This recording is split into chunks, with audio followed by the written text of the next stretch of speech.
Agaricus पता लग गया आपको क्या है? चिल ब्लेंस हाथों वारों में और हाथ कांपने के लिए। एल्यूमिना किसके लिए है?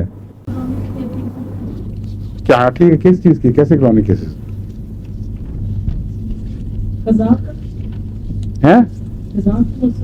खिज़ां के मौसम में जो एलर्जीज हैं उनमें है, लेकिन उसके अलावा जो इसने आधी सी बात की है वो समझ लें।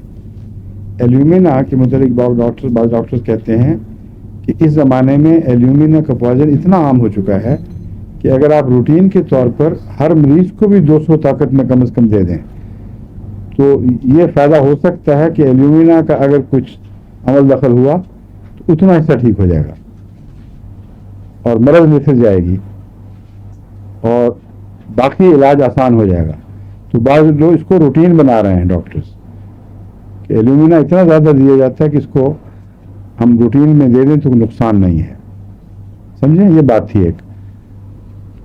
बाकी और बहुत सी बातें बताई थी, मैं रिपीट नहीं करूँगा, खुलासा बताना है। एंथ्रेसिनम किस लिए दिया जाता है? कैसे फोड़ों में?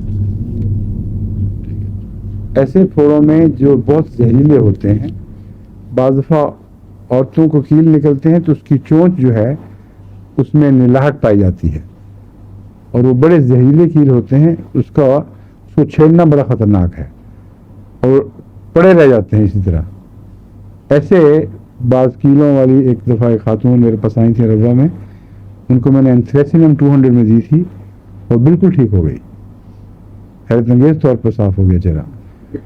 एंथ्रेसिनम की दूसरी खास अलामत यह है कि पैचिस पर जल्द इसकी उखड़ जाती है, जगह जगह से जल्द टुकड़ों में उखड़ के गिर जाती है।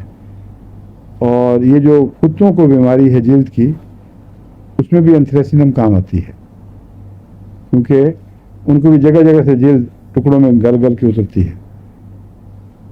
एंथ्रेसिनम गहरे नज़लों में भी जो क्रॉनिक हों उनमें भी मुफीद है, क्योंकि जो जिल्द के लिए इतनी मुफीद है वो बाज़ दफ़ा अंदरूनी झिल्लियों में भी मुफीद होती है। ये खुलासा है एंथ्रेसिनम का।